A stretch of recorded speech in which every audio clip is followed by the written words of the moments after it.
of crime by probationers. Did you know that there are 121 adult probation departments in Texas? There are nearly 420,000 men and women on probation in Texas, with almost 275,000 on direct supervision. The main points I will be covering are probation and parole differences and similarities, parole guidelines, risk assessment instrument, probation basic facts, probation and parole conditions, as well as probation violations.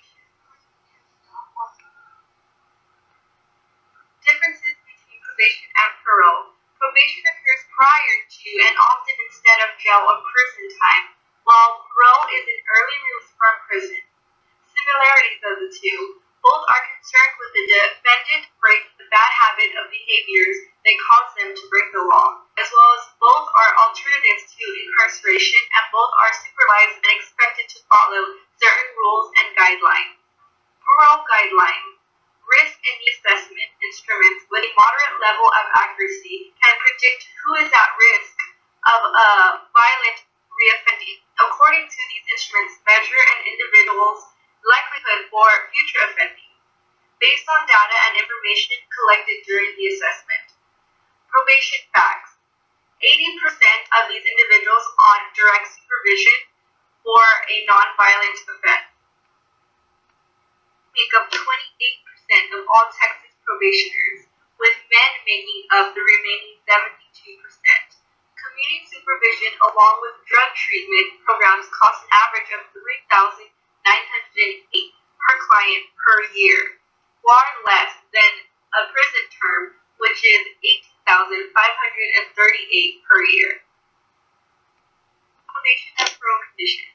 Conditions of parole. Even though the person is not in jail, they may be subject to many assigned conditions of serving time in jail, including curfew rules, requirements to participate in rehab programs, and monthly or more frequent drug testing by urinal analysis. While on probation, a defendant can be ordered to pay a fine, court costs, restitution, and any court-appointed attorney fees. Conditions of probation. A defendant on parole will face many of the same controls or safeguards as probation. Conditions of parole may include requiring the defendant to stay in a halfway house and continue with payments or fines of other financial obligations.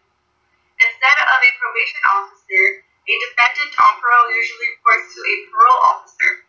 The parole officer explains the rules of parole and expectations of a party on the parole.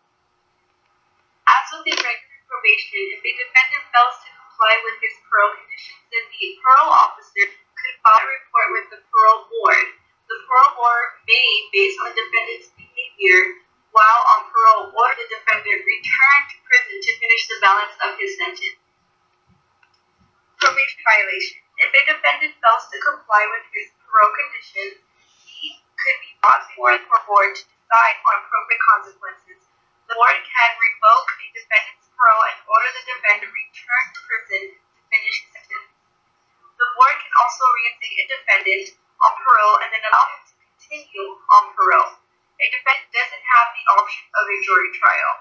Unlike probation, the cap and parole tends to follow the sentence. For example, if a defendant is sentenced to 30 years prison, then a defendant can be on and off parole for up to the 30 years. I just want to thank you all for giving me the time to listen in on the main points of probation and parole.